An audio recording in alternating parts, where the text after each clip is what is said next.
Hello and welcome to Who We Oot, an unofficial Doctor Who watch along podcast.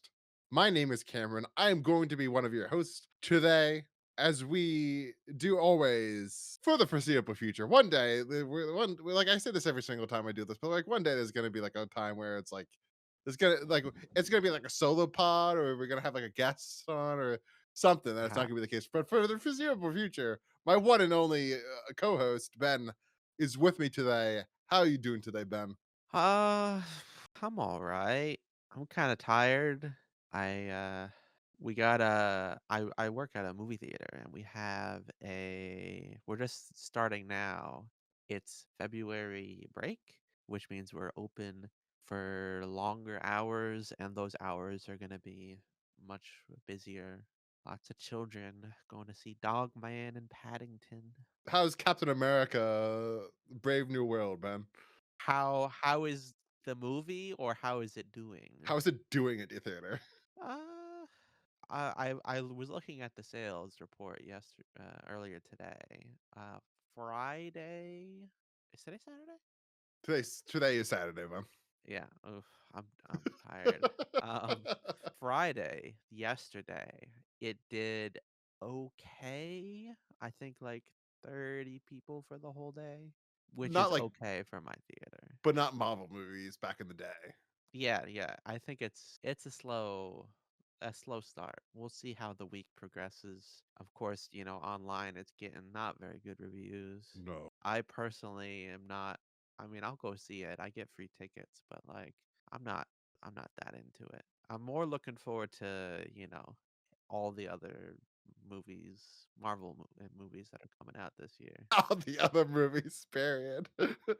Like Thunderbolts, Fantastic Four, Superman. That'll be good. Yeah, I think this. I was kind of on the fence if I was gonna go see it, but like the reviews basically just made it so okay. I can just wait for this to come Let's wait for out. Disney I Plus. can just wait for this to be digital because I like. It seems like from all the reviews I've seen, is basically all the reviews are basically just saying like you can just wait. You can wait to see it at home. It's not gonna change your life. You're not gonna Yeah, regret throughout the rest of your life being like, I wish I saw that in the movie theater. That was a life mistake I made. true. I think that's probably completely the case. Haven't heard anything from people walking out. Usually there'll be people talking about it like, oh yeah, I like, just silence. No one is thinking deeply about this movie. Yeah, it seems like it's just like a very generic movie that like you basically come out of it and say, "I saw that movie." That's the impression I'm getting. It's another Marvel movie, Captain America. But it's not the cool Captain America, it's this other guy. We on this podcast do not talk about Doctor Who news because this is a watch along podcast. But some pretty big Doctor Who news came out today. We also record these way early, so it's like if we cover news, it's already going to be outdated. But some big news came out today. Did you see it, Ben? I haven't seen anything. I've been S working all day. we kind of thought in the background that like they were gonna come out with it, but Big Finish announced that the Ninth Doctor is going to be doing some audio dramas with Rose as the companion. Christopher Oh, Eccleston, of course, came back a couple of years ago, but it but he was just did, like, just solo him. stuff, right? Yeah, so it was very much like, at least me, and I think a lot of other fans were like, "I this is fine, but like I want Nine and Rose content." And they now announced that it's gonna be coming. It's coming out this year because this is the 20th anniversary of New Who. So it's been 20 years since we got Nine and Rose. So we're gonna get a whole season of them. I'm Cool. very much Wow, looking that's a forward to that yeah, stuff. 12 new episode audio dramas. And I assume if they liked working together on this one, then and this sells well, they're gonna just continue doing it, which is great which would be great Yeah, because it is kind of like I don't like why would I want like this is gonna mean nothing to you, but it's like why would I want like pre Rose Ninth Doctor stuff? Like that's not what I want. I want like the Ninth Doctor whole arc like, as a what happened character. between the War Doctor's regeneration and series 1? Which, like, it doesn't make sense, and, like, my head headcanon, it's just really, like like the war doctor regenerates, and then the next day is Julie Rose. Like that makes Really? sense in my head. But like There's having this not months or years in between? like it's dumb and it kind of hurts the character's arc. But we will talk about that in like 5 years from now when we get to the Ninth Doctor Big Finish audio drama Ooh. range.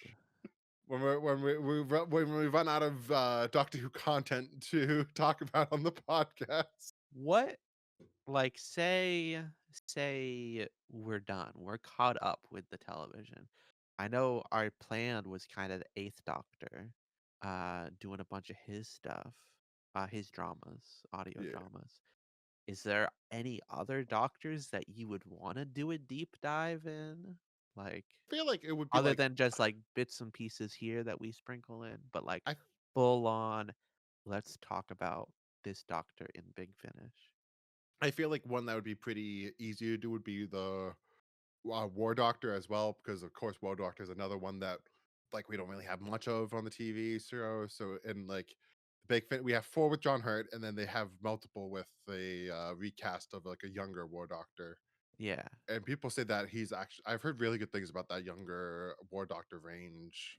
People really like the actor that plays him, and they said that some of those stories are some of the best Big Finish stories recently. So that's Huh. definitely would be an option. And of course, they just came out with the Fugitive Doctor. I still have not listened to it yet. I got it, and it's downloaded Yeah. on my phone. But I seem to get around to listening to it. But of course, the Fugitive Doctor would be another one that's like basically I would just imagine like we would do like the blanks. The named, not the numbered doctors, Yeah, but like Eighth Doctor is another one that's just like the blanks, or even just like where they didn't really get a lot of time to shine in the yeah, and TV. then like also we could discuss like other Big Finish stuff in just general, and then also those books. But Big Finish is easy because it is just as long as a TV episode. With the books, it's like books can range at how long A it little bit takes more of you a to time read. investment, yeah. A short book it could take like just 2 or 3 hours, but then a long one could take like multiple hours. But yeah, that's but we have a long ways to go. Of course, then also we could be sprinkling 60 stuff, and then we could do rewatches. We could definitely when we get to that point, we could have fun with it. We won't just be doing Big Finish. There's a lot of Doctor Who content out there, Ben. I don't know if you know this. I know.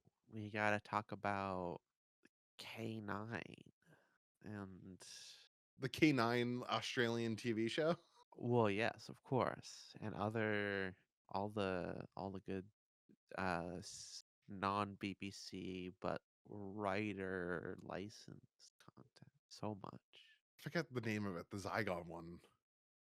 What's the name? When being you isn't enough, Yeah, like I know you're just dying to watch that, Ben. My God. I know my shit, Coming out or it came out I in know myself. 2008, which is insane to think about. But this episode is not about Zygon when being you is just isn't enough. It's about the fourth Doctor story, The Face of Evil. The Face of Evil came out the January 1st through the 22nd of 1977. A long ass time ago, Ben. Do you remember where you were at that time? I I I wasn't even an idea yet. What about you, Cam? Like, so like I it was very fun times. No. Then like that's gonna be interesting when we do get to the new series stuff, is that we're gonna be able to answer that question. It's like, where were you? And I'm gonna be like, oh yeah, I remember watching this. And you're gonna be like, I was like, I don't know, what were you doing 2012, Ben? Uh, being in middle school. Okay. This story, directed by Tennant Roberts. This is his first story directed that he directed of Doctor Who, but goes on to do multiple. Does two of the worst stories of the 80s era, Warriors of the Deep and Time Lash, and also did what we have of Shada.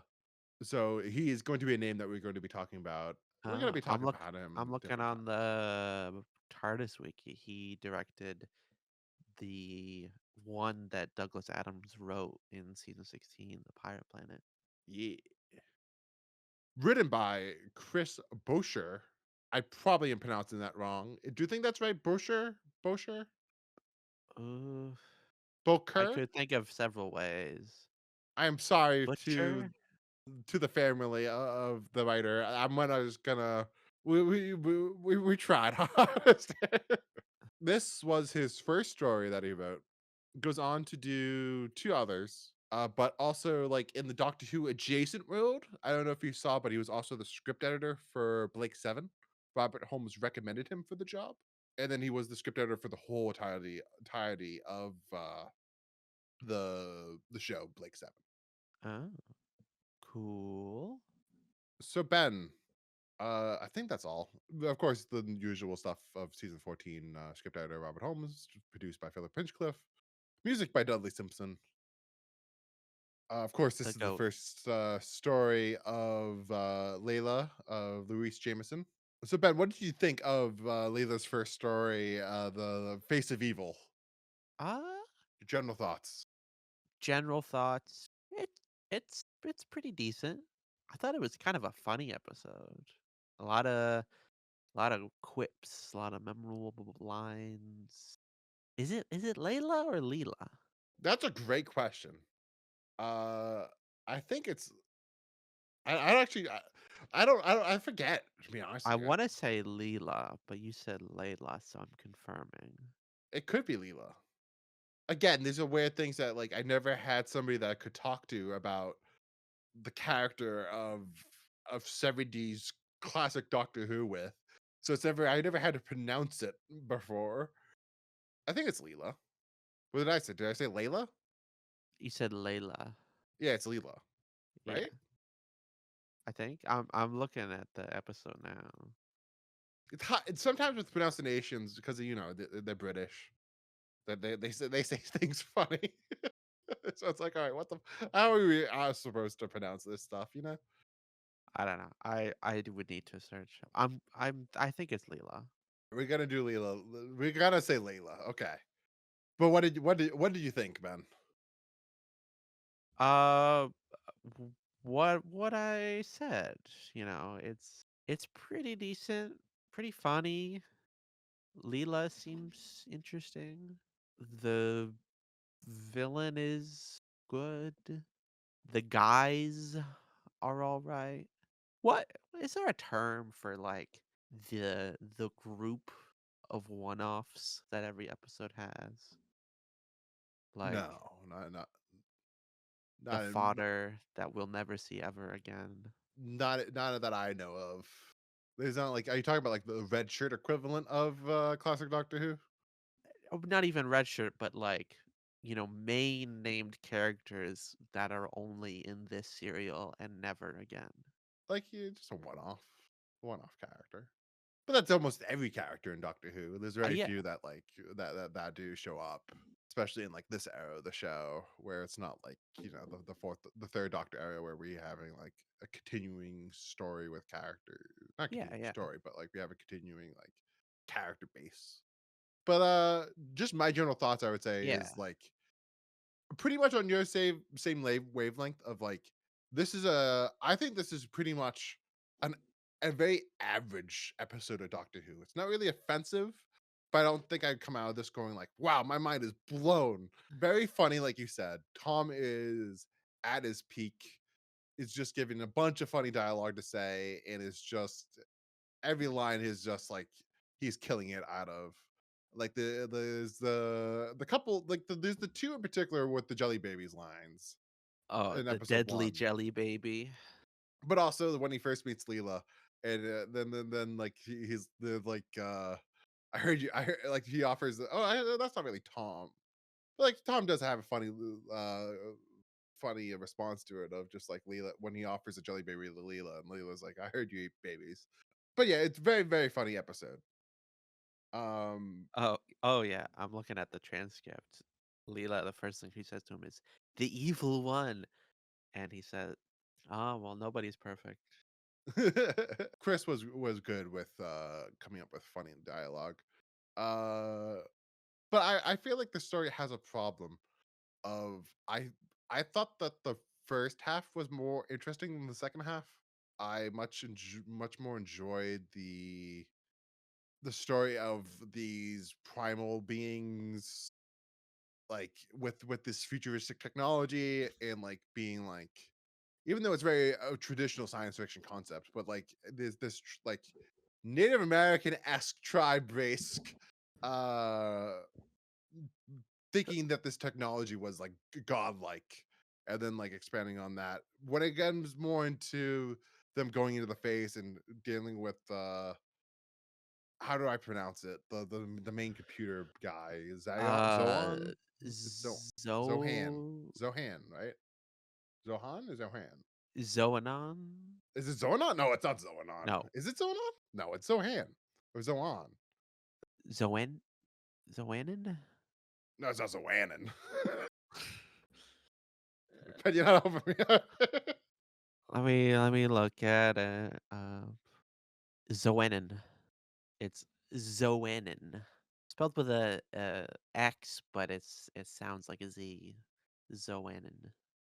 But like Zoanon, when we get to more Zoanon is like the main point of the story, and we get that other those other characters. It's just it falls apart for me. I don't know how about you. Like Did you with like the second the half as much? smart guys. Yeah, did you enjoy the second half as much as you enjoyed the first half? Not really. I thought seeing the or seeing Tom's face and making weird faces and screaming, "Who am I?" I mean, I thought that was kind of funny, but the other everything around that was like, eh. It's very generic science It's fiction very sets and I mean, it's literally just white walls. yeah.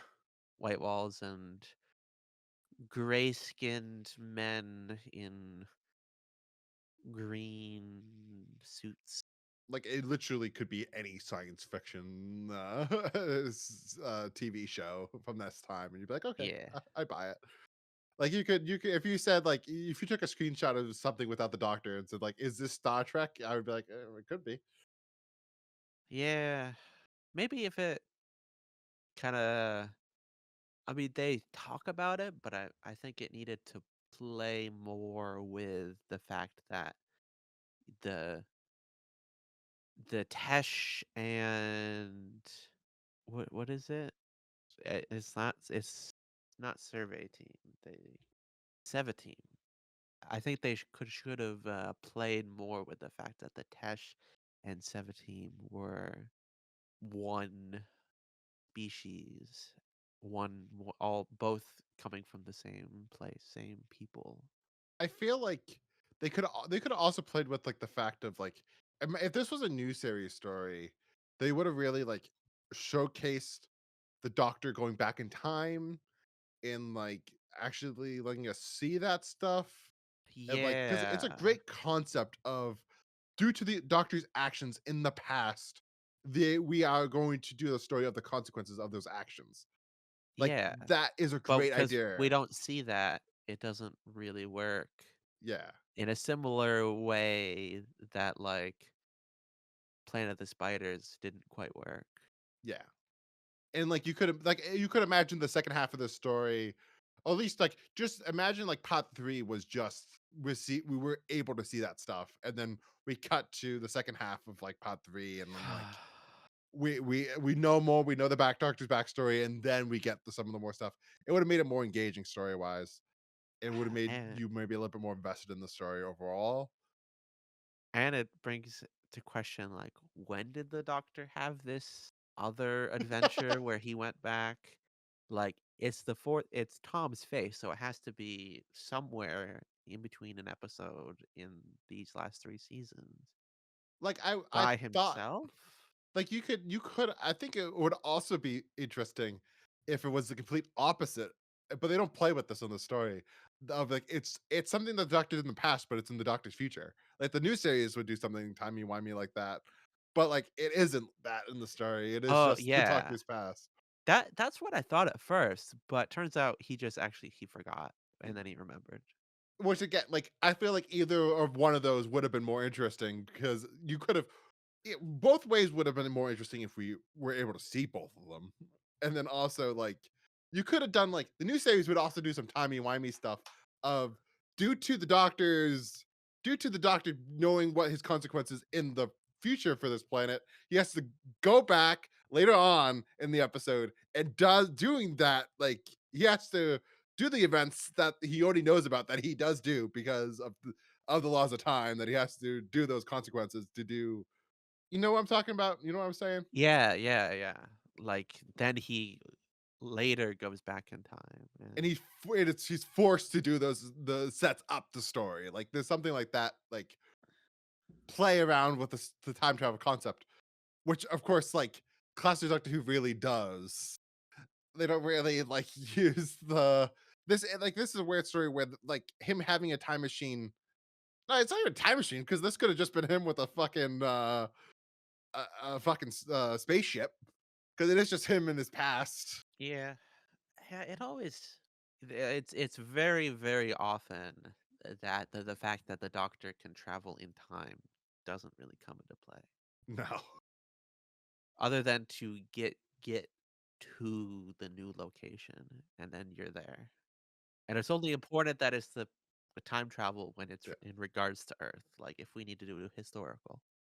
Which is like the big thing that like especially Stephen Moffat does when he gets to the show of like merely makes it so like no, the whole point of the show is that he's a time traveler. Like Yeah, more I wish more of them did the Pyramids of Mars, like, yeah, let's go, let's see what happens yeah. Which is if we why don't which do yeah, anything. which is really like that is one of the very few examples of classic Doctor Who where we actually get to see time travel, where this like you could have done it in this story because the Doctor could have literally in the story went back in time and had to result in the consequences of the later on in the story. That would have made so much sense, but Unless instead it he already did it though, and you can't cross your own time stream, right? but let's move on from what could have been and let's just talk about what is Yeah. there, Ben. What Um, is there? and I feel like the big thing we have to talk about, which we haven't really discussed in depth yet, is Leela. What Yeah. did you think of Leela for her first adventure and just your first impressions of the character and just Louise Jamerson overall? Uh, she seems promising. We haven't I suppose it's not quite, but basically she's like uh primitive, like tribal, essentially stuck in the past kind of person, which I think it's been pretty much modern or future companions for a while, uh, since like Jamie. So this is an interesting change. I thought And it she was kind of, weird when she killed someone. but like she kind of does serve the same role as a Jamie, Yeah, if you know what it's I mean. yeah, yeah, someone that, can say, "What is this?" And the doctor says, well, my dear, this is what it is." But at the same time, could be the action hero and like get into Yeah, fights she's and very like much show people, like you said. a warrior princess kind of thing. Yeah. Uh, very, yeah, she has a lot of action this episode. She's she's inquisitive. She learns. She seems good. I don't know. It's hard to top Sarah, but we'll see how she is as she progresses and evolves. It does make sense for her character to be so different from Sarah Jane. It would have been weird to have like another strong female character from modern Earth and like have you try to replicate that same dynamic with Tom. Yeah. It makes sense to go completely like different that she's not even from our modern Earth. She is this this this person that has no concept of even modern life. And so that she's going to be really able to ask Tom a bunch of questions, which Tom is great at just answering questions. And there's going to be some good back and forth from Tom because of her lack of knowledge in some areas and her belief in things are like magic instead of science. Yeah. But she's quick to pick things up though. She's Yeah. very bright. She's very intelligent, just unlearned. But also, it's like you Um, can just tell right from the first episode that she's not going to be as well-rounded of a character as a Sarah Jane. That she is yeah. still going to go back to a lot of the classic Doctor Who companion tropes. Yeah, the Sarah was very much like a partner in crime, the doctor's best friends. I'm getting spoiler, I have watched the next episode. Yeah. Uh I'm getting more the sense that it's like a uh kind of a mentor relationship and less of a best friend kind of thing or partner. Like the companions in classic Doctor Who are a lot of the times referred to as assistants, Yeah. and like you can kind of tell that like Leela is an assistant here, and not just the Doctor's best friend, like Yeah. you said. Of course, a big aspect of her being on the show. I don't know how much you're aware of this, but like a lot of people were like, she was for the dads, if you know what I mean. Of just like her outfit is very E- much it's very tribal. it was very much like m- men would have found that outfit to be nice, if you know what I mean. Sure. She's got the sex appeal. And which is completely different from Sarah Jane. Sarah Jane had none of that. No. Even like Katie Manning had like and Joe Grant had like a little bit of that. Like sometimes like her outfits were a little bit more like contemporary like 70s outfits and maybe showed a little bit more of her body like but nothing like this, of course. I mean, there's her Katie Manning's iconic photo. But yeah, but like we can't say that. That's not in the show, of course. True, true. But like this is very much a this is really much a first time in Doctor Who of having a sexualized companion in a way. Well, not egregiously so, just enough. For the time in the time slot of this show. Sure. Yeah, for Remember, for the dad. this is like at like 5, 6 o'clock on a Saturday night, dude. Like and in like 1977. But yeah, I think that I don't know much. No, I shouldn't say know much, but I haven't seen a lot of Leela. I've only seen before this. I only saw Robots of Death and Talons of Wing Chang and Horror Fang Rock. So the only episode I've seen of season 15 is Horror Fang Rock.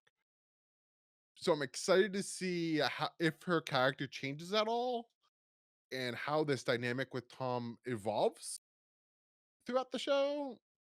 It's kind of interesting that we went from having a long companion with Sarah, a long companion with Joe Grant, and now we're going to be getting a season and a half companion. She doesn't really stay along for that long, Yeah, at but yeah, all. there's definitely potential there, and I'm excited to see what what comes in and see if by the end of when we get to Invasion of Time, are we going to be like, oh, I'm gonna miss Leela. Yeah, we'll see. I I think she could end up being good. I don't know. It's hard to say at this point. Are you aware of her? Are you Of aware of the contacts that she wore, Ben? she had to wear contacts? So Louise Jameson had blue eyes, so she had to wear these brown contact lenses, and she said they were extremely painful because like these are like colored contact lenses from on a Doctor Who BBC cheap budget in this not early the late 70s. Like these were not the greatest contact lenses, so of course they were probably Why terrible to though? wear. Uh, it must have. Let me see if there's any explanation on Wikipedia or on Titus Wiki. I think it probably was just because it matches the outfit more. No, the Wikipedia just says she was forced to wear the contact lenses and say why. Yeah, are you able to find Oh, anything? I'm looking. I am seeing that there's plot that happens in Fang Rock that allows her to not wear them anymore That is hilarious. because they're uncomfortable. But anyways, Ben, what Yes. more is there to say about Planet Evil? I just find this story to be just like very stereotypical Doctor Who. Yeah. It's got it's got all right one-off characters. The evil evil robe evil AI is a okay villain. I don't know. What more is there? I don't. The main thing I would just want to just mention is of course, we get one of the If most iconic Doctor Who moments of classic Doctor Who of take me. I think it's like stay back or I will kill him with this deadly jelly baby. yeah. And of course, I don't know if you saw the behind the scenes stuff about that, but that is improvised line by Tom. Because in the script, it was just the doctor threatens the person that he was going to kill him, and Tom, uh, being Tom Baker, knowing the character of the doctor, said basically the doctor wouldn't threaten another person, which of course he wouldn't. So No, he adds he would feign a threat with something that we know is harmless. so like having that jelly baby line is just it's one of the most iconic moments of classic Doctor Who and of Tom Baker, and it's a moment that just makes you smile, and it's just he performs it so well. Mhm. It is great. Okay, I Ben. don't know. Oh yeah, I was gonna say. Yeah, I think if this story didn't have the introduction of a new companion, it would be very forgettable. Oh yes, It would be just another name on a list. pretty much like in the same camp of like this is better than a Mask Command Dragora. Um, but I would say this is in the same Yeah, camp of Planet of Evil, of another story that's yeah, kind of just like this is just Doctor Who being Doctor Who. Very similar also of being like the first half is on like this alien planet that's like this alien like plant jungle planet, and then the second half is just this generic white spaceship setting. What did you think of the set design of the planet? I thought it was pretty fine. Is this a good planet? I don't think it's not as good as the Planet of Evil one, of course. That had much more detail. Definitely. But it's not bad. I don't think you watch this and go, "Oof." You can tell that planet's a set. I think it's believable for like, of course, the time and the budget and like the for what they had. I think they did do a good job with it. I don't like. How did you feel about it? Yeah, yeah. I thought it was all right. It's not distractingly bad, right? Yeah.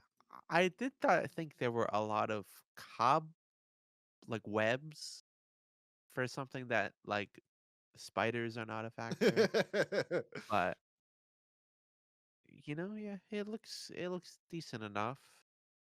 Maybe they only come out at like daytime or nighttime or whatever. That's a weird thing about this planet also is that we don't really get to know like what's night and what's day. It's like the background's all black anyway, so it's just like It's all just dark. yeah. Yeah. So should we wrap Yeah, things up? let's just go to cliffhanger. Sorry guys if you're watching this and going, "Oh god, I really wish they I love the Face of Evil. I wish they talked more about it." I think we're on the same page here of just like it's pretty just bland Doctor Who. Yeah. It's not offensive. Not I wouldn't say bland, but inoffensive. Yes, it's a very inoffensive episode of Doctor Who. That's just it's not an episode that you're going, "Oh god, I need to rewatch this one." Yes. So, cliffhangers. 1, the Doctor and Leela come across a mountain with the Doctor's face, or I guess Tom's face. It's the evil one in this case, carved onto it. Do you think like would it like it? in a way, like, of course, I feel like it would be kind of hard for the audience. But do you think like that would have been better if it was like the third Doctor's face, or if it was like the second Doctor, the first Doctor? What do you mean? Well, like it could have been a Doctor in the previous regeneration. But the They recognize him, so like Zoannon's picture, though, yeah. is of Tom. But like they could like I guess yeah, that would be a hard one though. Yeah. Like, I think it'd make more Yeah. sense. There are more gaps in if it was, like, John had done or 3rd Doctor had done something, or even if throw a picture of Hartnell in there for good old Uh, or just times. this random fucker. One of the Morbius doctors. Yeah. It's Philip Hinchcliffe's face. But it's a great cliffhanger. It's a very striking image. Second one, Tomas is attacked by the phantoms bearing Tom's face. What a sucky cliffhanger. Yeah. Like it's a weird one also the like it's weird that like a lot of times the doctor is the one that like the doctor and the companion are the cliffhangers. It's weird for the Yeah, doctor and it's the companion to not rare be that. that a one-off character is the one that is facing impending peril for a cliffhanger. Yeah. It never quite because we never care as much No. about them. Doesn't ever quite work. Third one, the doctor is psychically attacked by Zoannon as the computer shouts, "Who am I?" in like a little boy voice. Of course, another great cliffhanger. Yeah. And then if you want to say the fourth one, Leela pushes past the doctor and runs into the TARDIS and forces a takeoff. So he said no, and she said, I'm going with you. You can't stop me." But of course, I would say like it's a no contest. The first one's the best cliffhanger out of this serial. But Eh, I think I slightly preferred the third one, but not by interesting. much. I would say the one is the stronger cliffhanger, but I think third one. I think the third one is another strong cliffhanger. Alrighty, Cam. How would you rate this episode? So let me just open it.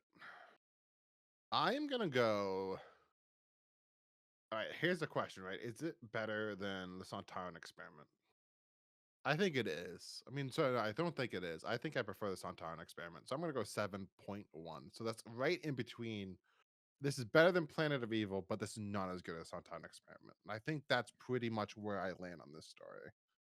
I I think I like it slightly more than the Santaran experiment. I'm gonna go 7.4. That feels right to me. Damn, the hole's been the big hole been Hmm? the big hole. True. I think that's a plus though. Would Face of Evil be better or worse if they were stuck in a big hole? Every story would be better if they were in a hole, dude. Okay. So of course, every few years, Doctor Who magazine does a poll where the fans get to vote on the stories. The last year they just did beforehand they used to do like all of it ranked, but because of the Jodie Whittaker stuff, I feel like they stopped that and just did the per doctor ranked. So in terms of how the fans rated the Face of Evil along with the rest of the fourth Doctor run, they placed it in 2000. Sorry, in 1998 they placed it in where is it? Du-du-du. They placed it in 26th spot. In 2009, they placed it in the 27th spot. In 2014, they placed it in the 25th spot. And then 2023, they placed it in the 21st spot. So in for the most part, it has gone it has gone up and it got way up in the recent poll. I think that's probably you could say due to season 14 Blu-ray came out. So more people have watched this story. in 2023 compared to the other years. I think I'm more on line of the 2009 and 1998 people. I think this is a high 20 story and not a low 20 story. What did you think, Ben? Mm, Of course, this is a we're in a weird spot now that you don't know the rest of the era where like there's a lot of stories yeah, left. I I mean, it's definitely 20s.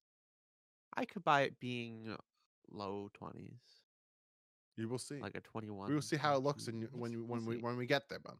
Because of course you're gonna have more opinions when we get like later on when you have like 30 episodes under your belt.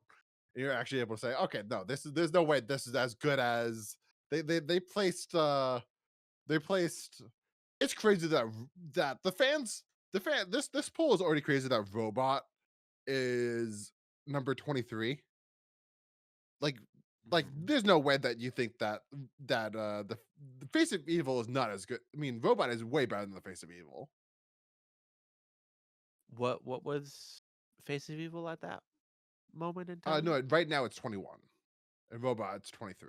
So this is better than Yeah, Robot, according to the most recent which is poll. insane. Insanity.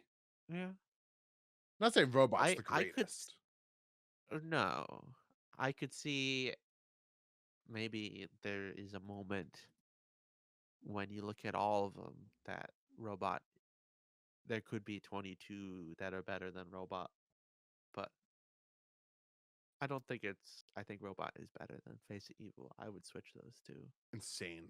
Doctor Who fans, get better in 2032, 33, whatever they post the next poll. Fix this. Only you can fix the Doctor Who magazine poll. When do you think they'll do another one? The Every 70th? it seems like now they do it like every 10 years. So it's gonna be like 2023, 2024, 2022. I mean sorry, 2033, 20, somewhere around that range. Gotcha.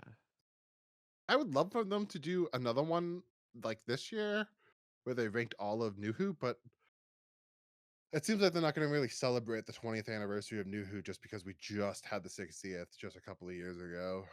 So it seems like it's like the Doctor Who just team as a whole is just going to try to not celebrate it, which I think is somewhat of a shame. Yeah. Okay, Ben, that's going to be it for this episode. Any closing thoughts? Words to the audience? So help them God. I don't think so. Just join us next week for a big one.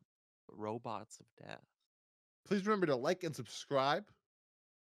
We are on all the platforms.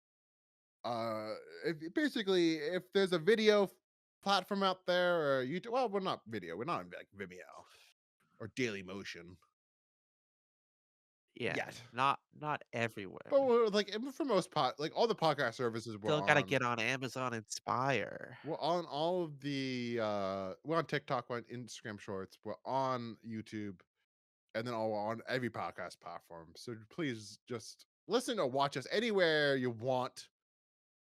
And if there is a platform that we're not on, let us know in the comments. Reach out. We'll put it on there. We will endeavor to. So please join us next week for Robots of Death, like Ben mentioned. And I hope you have a good rest of your day. Peace out, everyone. Have a wonderful rest of your day.